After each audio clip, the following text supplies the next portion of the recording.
Hello everyone, नमस्ते अनि स्वागत छ हजुरहरूलाई हिमालय किचनमा। आज म हजुरहरूको लागि लिएर आएको छु एकदमै मिठो मसरुम चिल्लीको रेसिपी। र यसको लागि मैले यहाँ लिएको छु बलमा 2 ठुलो चम्चा बेसन, 2 ठुलो चम्चा मैदा, हजुरहरूले कर्न स्टार्च पनि लिन सक्नुहुन्छ, र 1 ठुलो चम्चा पेपरिका लिएको छु। हजुरहरूले रातो खुर्सानीको धुलो पनि राख्न सक्नुहुन्छ। र मैले यसमा राखेँ थोरै नुन,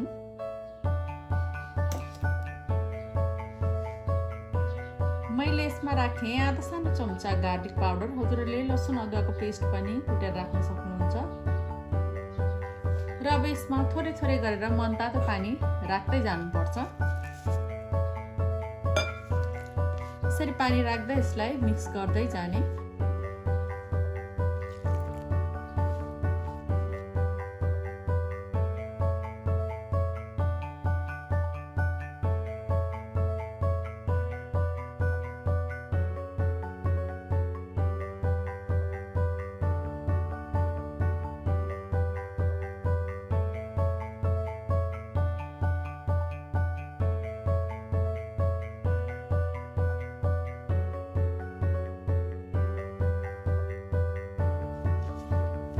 र अब यो यतिको पातलो भएपछि मैले यहाँ लिएको छु 250 ग्राम जति मसरुम। यसरी डल्ले मसरुमलाई यसरी काटेर लिएको छु। अब त्यसलाई राखेँ। अब यसलाई राम्ररी यो सबै मसलामा कोट गर्नुपर्छ।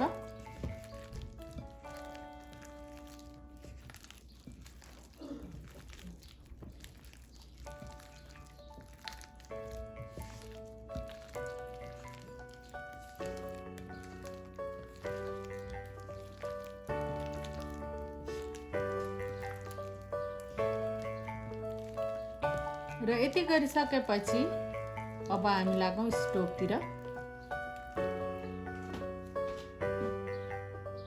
ल अब मैले यहाँ तेललाई तताउन राखेको छु, र अब यो तेलमा चाहिँ म मसरुमलाई पहिला फ्राई गर्दैछु। एउटा एउटा गर्दै मसरुम म यहाँ राख्छु।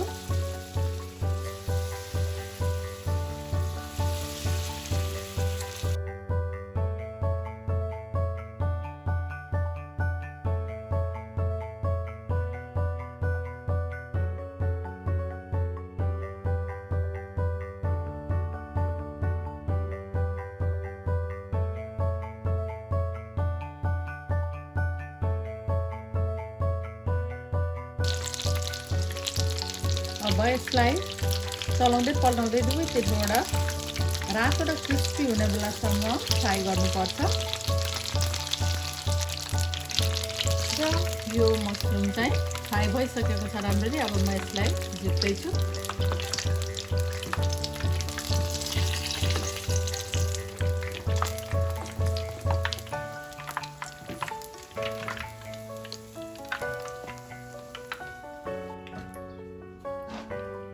र अब यसै गरी सबै मसरुमहरूलाई म फ्राई गर्छु।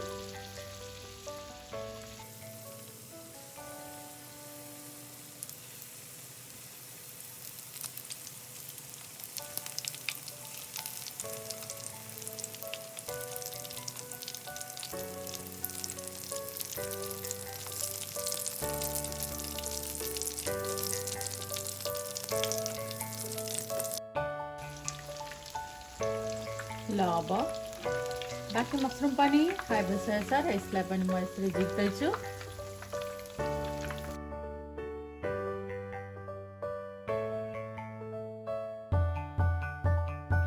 र अब फेरि मैले यहाँ अर्को प्यान बसाएँ, र यसमा मैले राखेँ 1 ठुलो चम्चा तेललाई तताउन। ल अब तेल राम्ररी तातेपछि मैले यसमा पुरा 1 सानो चम्चा जिरा, मैले यसमा राखेँ 2टा खुर्सानी, एउटा हरियो र एउटा रातो खुर्सानी राखेको छु मैले। हजुरहरूले अलिकति धेरै पनि राख्न सक्नुहुन्छ, अलिक धेरै पिरो बनाउनको लागि। र मैले यसमा फ्राई 2टा जति लसुनको पोटी मैले काटेर यसरी लिएको छु।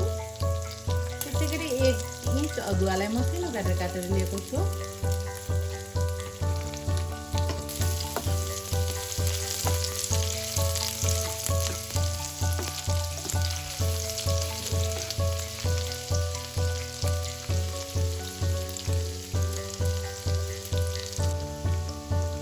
यसमा राखेँ एउटा मिडियम साइजको प्याज, चलाइदिउँ एकचोटि।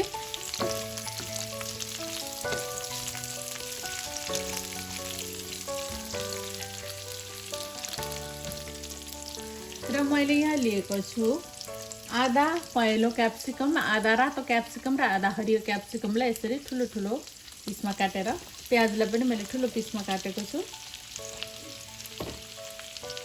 अब थोरै नुन राखेँ मैले। अब मिडियम टु हाइटमा यसलाई 1-2 मिनट जति पकाउनु पर्छ। यो भेजिटेबलहरूलाई धेरै बेर चाहिँ पकाउनु हुँदैन।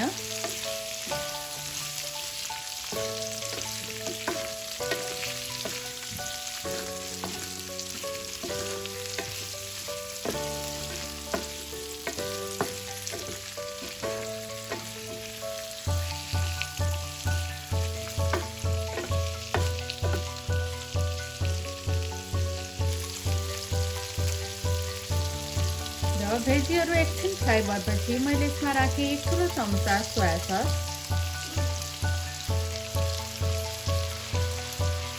र 1 ठुलो चम्चा जति कागतीको रस राखेँ मैले। हजुरहरूले भिनेगर पनि राख्न सक्नुहुन्छ।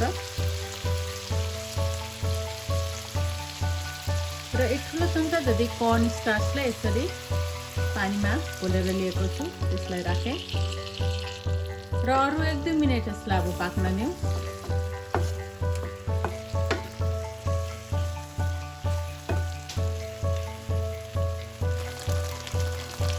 मैले अब यसमा राखेँ 1 ठुलो चम्चा जति केचप। केचप अलिकति बढी पनि राख्न सक्नुहुन्छ हजुरहरूले। अब फेरि मिक्स गरिदिउँ।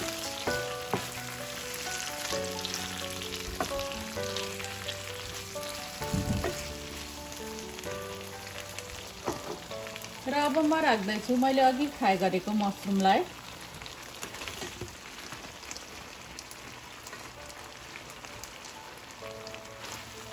अब यसलाई राम्ररी मिक्स गरिदिउँ।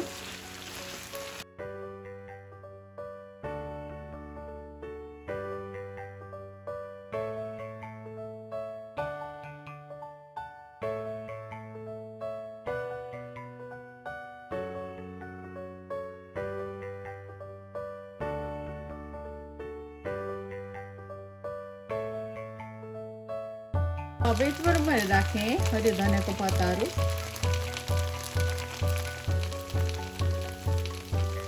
र मैले राखेँ यसरी काटेको हरियो प्याजलाई थोरै। अब मिक्स गरिदिउँ।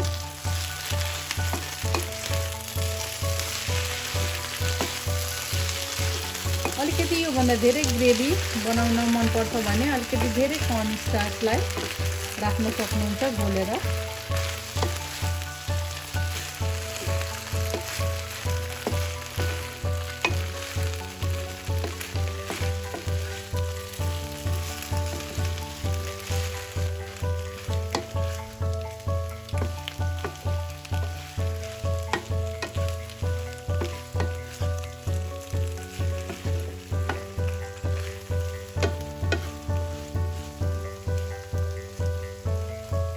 ल अब चाहिँ हाम्रो मसरुम चिल्ली पाकेर रेडी भएको छ।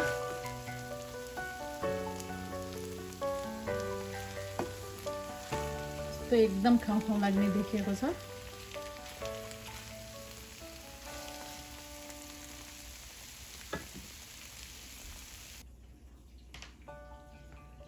एकदमै मिठो तातो तातो खाउ खाउ लाग्ने मसरुम चिल्ली चाहिँ अब यसरी बनेर रेडी भएको छ।